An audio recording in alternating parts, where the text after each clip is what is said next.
Salam YouTuber pemula, selamat datang tentunya di channel Gen Z Millennial. Dari sini kita akan bahas apa saja sih dampak dari kita ganti niche konten di channel YouTube ya. Nah, di sini kita langsung masuk di channel YouTube saya.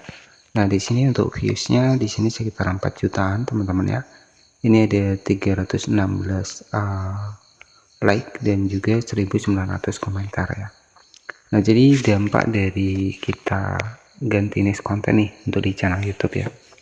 Misalkan konten yang pertama, misalkan ini sebagai contoh saja. Misalkan konten yang pertama adalah tutorial capcut ya, misalkan sebagai contohnya.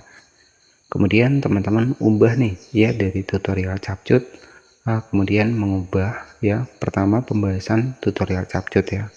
Kemudian kita ubah nih niche kontennya menjadi tutorial YouTube misalkan sebagai contoh ya.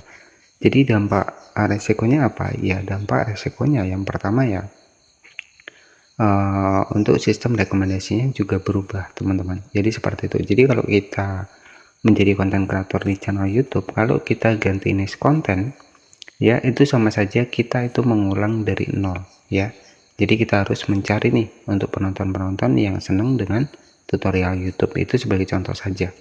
Yang awalnya kita misalkan tutorial capcut nih, kita sudah banyak nih membahas aplikasi CapCut ya ataupun capcut dari awal sampai akhir ya.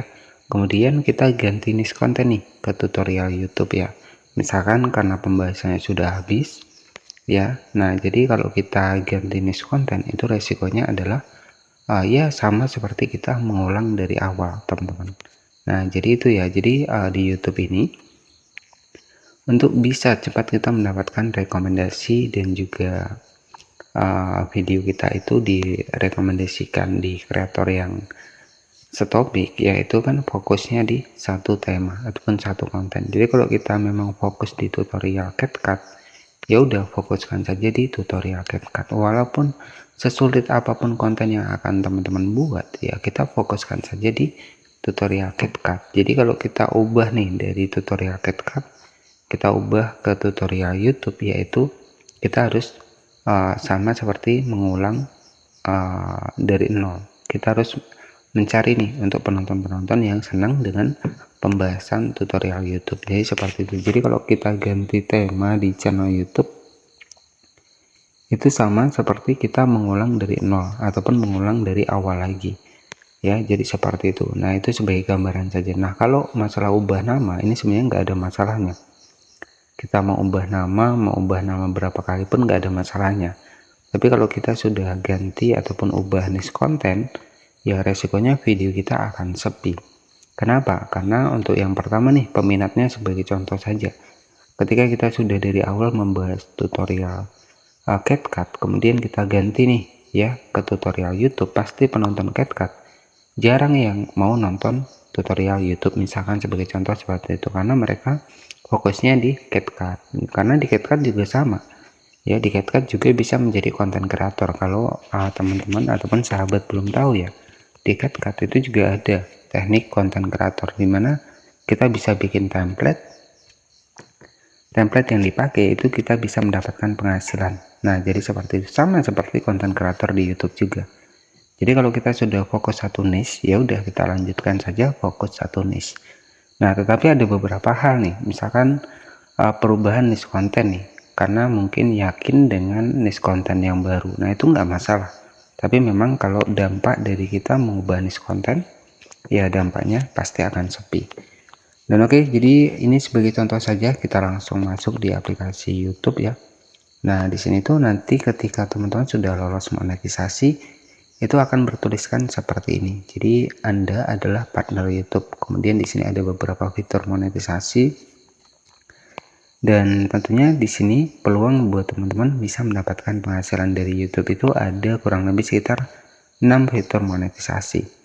Ya, ada shopping, ada langganan, brand connect, iklan short, super, dan juga iklan halaman tonton. Dan masing-masing fitur monetisasi yang ada di YouTube ini itu kita bisa mendapatkan penghasilannya ketika kita sudah terverifikasi juga di AdSense. Jadi seperti itu. Nah, di sini ada shopping, kita klik seperti ini. Jadi kita itu bisa bikin video sambil berjualan. Mungkin untuk saat ini sudah sering ya, teman-teman melihat video pasti ada yang jualan produk. Nah, itulah prinsip dari shopping ini. Jadi seperti itu. Nah, jadi sebenarnya kalau kita fokus pada satu niche konten itu akan lebih mudah nih. Yang pertama adalah lebih mudah kita kejar jam tayang di channel YouTube. Nah, kalau kita kontennya campuran, itu otomatis ataupun ya campuran ya. Jadi sistem algoritma akan bingung nih menentukan ataupun merekomendasikan video sahabat-sahabat semua. Jadi seperti itu ya.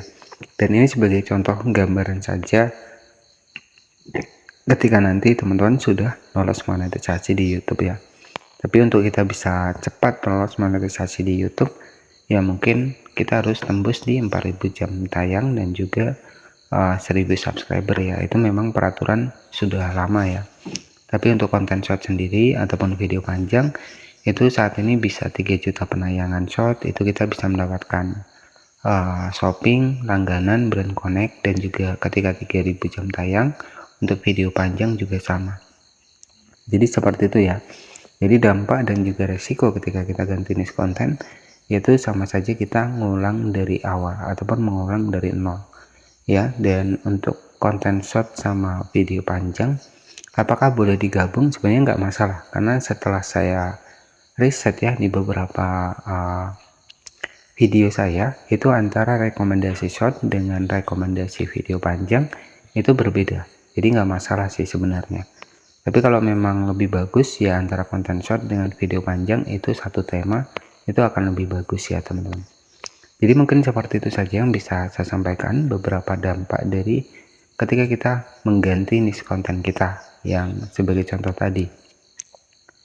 Yang awalnya misalkan tutorial CapCut kita ubah menjadi tutorial YouTube. Nah, itu sudah bikin konten kita itu sepi. Nah, kenapa? Karena awalnya adalah penonton-penonton yang senang menggunakan aplikasi CapCut, kemudian teman-teman menyajikan konten dengan pembahasan seputar YouTube. Jadi ya otomatis views juga akan berkurang. Jadi seperti itu saja yang bisa saya sampaikan. Buat sahabat-sahabat YouTuber pemula tetap semangat ya.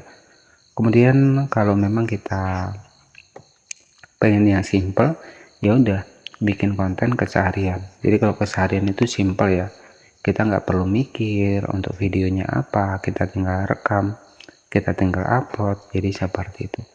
Nah, mungkin seperti itu saja. Jika ada pertanyaan nanti bisa bertanya di kolom komentar ya, buat sahabat-sahabat yang masih bingung seputar di channel YouTube ini. Dan tentunya di sini disclaimer terlebih dahulu, untuk bisa mendapatkan penghasilan dari YouTube tidak semudah yang kita bayangkan, banyak juga perjuangannya, dan juga ya tentunya teman-teman juga harus lolos juga di AdSense.